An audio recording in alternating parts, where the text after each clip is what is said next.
Le maestre padovane, venete e italiane rischiano il licenziamento di massa in tronco. Una sentenza del Consiglio di Stato dello scorso dicembre ha stabilito che il solo diploma non è abilitante per essere assunte a tempo indeterminato o per stare nelle graduatorie a esaurimento dei concorsi.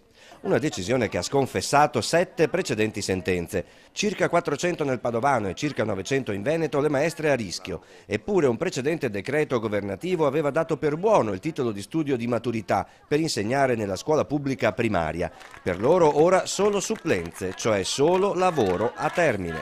Al governo chiediamo un decreto d'urgenza che permetta la riapertura delle graduatorie ad esaurimento, come è già successo nel 2008 e nel 2012, e che permettano ai insegnanti di entrare in queste graduatorie ed essere stabilizzati una volta per tutte. C'è anche il problema della retroattività della sentenza del Consiglio di Stato. Ci sono quindi insegnanti assunti a tempo indeterminato, solo diplomati, perciò con un titolo di studio ritenuto a suo tempo sufficiente dal Ministero, ma che per effetto di questa sentenza rischiano il posto. Chi comunque ha firmato un contratto a tempo indeterminato ed è stato costretto a farlo, altrimenti sarebbe stato depennato dalle graduatorie ad esaurimento, e in caso in cui la sentenza fosse negativa, come si presuppone che sia, verrà licenziato a breve. Sapreste riconoscere una maestra laureata da una solo diplomata? Noi valutiamo la sostanza, la nostra maestra è bravissima, ok? Le vogliamo molto bene, abbiamo valutato le capacità, il rapporto che ha creato con i nostri figli e non vogliamo rischiare di perderla.